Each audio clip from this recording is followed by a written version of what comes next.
Good evening. I'm Karen Pence. My husband is Vice President Mike Pence. 100 years ago today, the 19th Amendment was adopted into the United States Constitution, guaranteeing women the right to vote.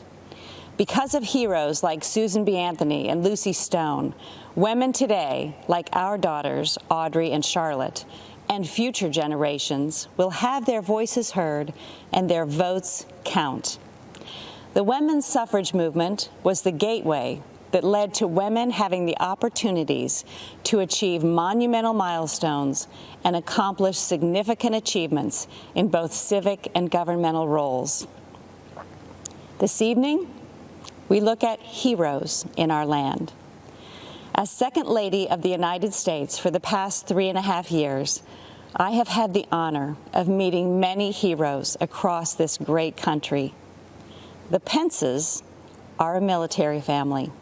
Our son Michael serves in the United States Marines, and our son-in-law Henry serves in the U.S. Navy. And one of my key initiatives is to elevate and encourage military spouses. These men and women, like our daughter Charlotte and our daughter-in-law Sarah, are the home front heroes. I have been privileged to hear so many stories of selfless support, volunteer spirit, and great contributions to the armed forces and our communities.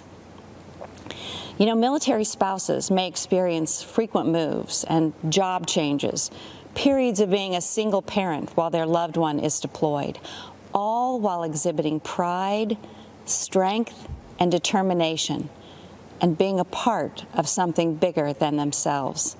To all of the military spouses, thank you. President Trump and Vice President Pence have been supporting our United States Armed Forces, including our military families, on a significant scale. While traveling throughout our nation to educate military spouses about policy solutions that President Trump has promoted involving real, tangible progress in military spouse employment, I have been inspired to meet heroes like Lisa Bradley and Cameron Cruz.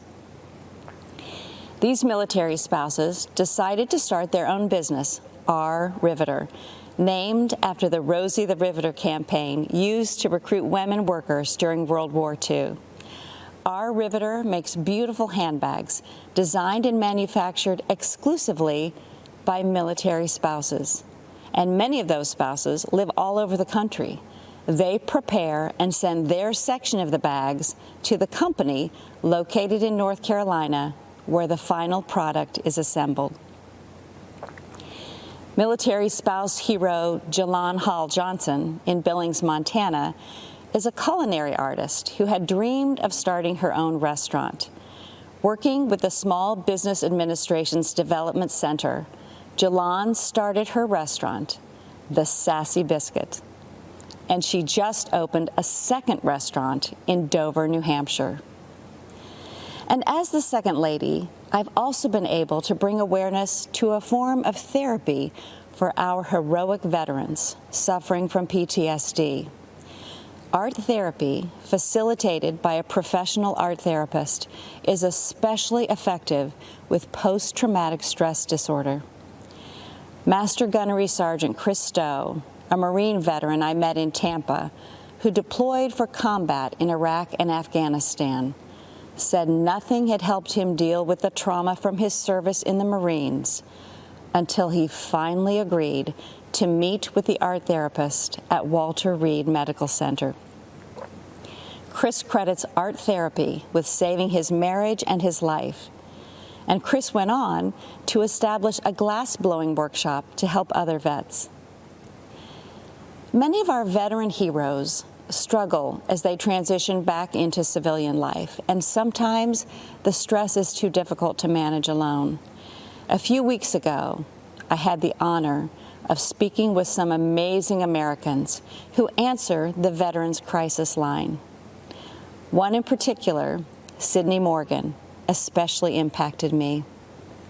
A veteran herself, Sydney said it is the highest honor of her life until they physically walk into a clinic to receive help they deserve, and she can pass their hand to someone ready to help.